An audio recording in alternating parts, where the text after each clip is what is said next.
KKB troops. Turn around to kiss the red and white flag and burn old attributes. 5 youths who were previously members of the Free Papua Movement (OPM), led by Joni Botak, kissed the red and white flag on Sunday, January 4, 2026, and declared their return to the unitary state of the Republic of Indonesia, NKRI. The moment took place in Jampul Village, West Bioga District, Puncak Regency, Central Papua. The 5 youths are Damalgam alias Oten Ian Wamang, Michael Wamang, Julian Wandagao, and Eten Umang. They pledged allegiance to the Republic of Indonesia, NKRI, and burned OPM attributes. This activity was directly accompanied by the chief of the Jampul Village tribe and the 732nd Banao Battalion Task Force.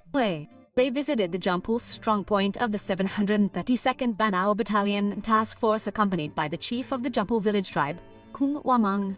As a form of full support from the community for the peaceful steps taken, they pledged allegiance to the Republic of Indonesia, NKRI, and burned OPM attributes.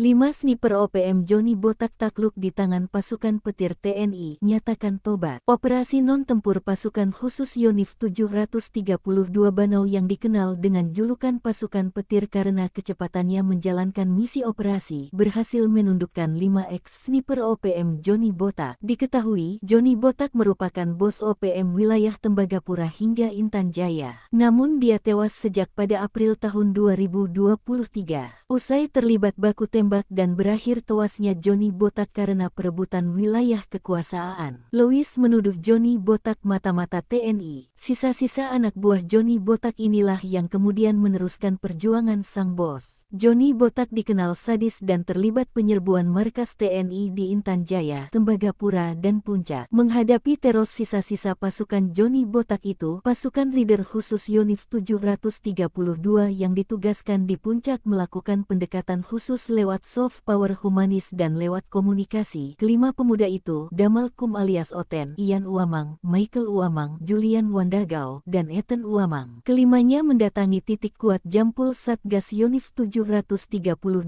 Banau dengan didampingi Kepala Suku Kampung Jampul, Kum Uamang, sebagai bentuk dukungan masyarakat adat pada tanggal 5 Januari tahun 2026. Dilansir dari keterangan Penkodam 15 Patimura, Senin Komandan Satgas Yonif 732 Banau, Letkol In Muhammad Nurul Cabibi mengatakan kelimanya berikrar setia pada Minggu tanggal 4 Januari. Menurutnya anggota TNI konsisten menjalankan program Rosita Pastor. TNI memandang kelimanya adalah para pemuda itu memiliki masa depan cerah sehingga perlu dibina dan lewat komunikasi dan kepercayaan masyarakat. Kami hadir bukan hanya menjaga keamanan, tetapi menjadi sahabat dan bagian dari masyarakat. Pendekatan kami adalah dialog dan pelayanan, agar masyarakat merasakan kehadiran negara, ujar Cabibi. Kepercayaan tersebut lanjutnya mendorong 3 pemuda yang berada di Kampung Jampul untuk mengajak 2 rekannya yang berada di Timika kembali dan bersama-sama memilih jalan damai. Pembacaan ikrar bukan akhir, melainkan awal pendampingan. Kami menjamin keamanan dan mendorong mereka memperoleh program pemberdayaan pemerintah agar dapat membangun kehidupan baru yang bermartabat, kata Cabibi. Pangkoops TNI Habema, Maijen TNI Laki Afianto mengapresiasi keberhasilan ini. Ia menilai bahwa pendekatan humanis yang konsisten adalah kunci utama dalam menciptakan stabilitas keamanan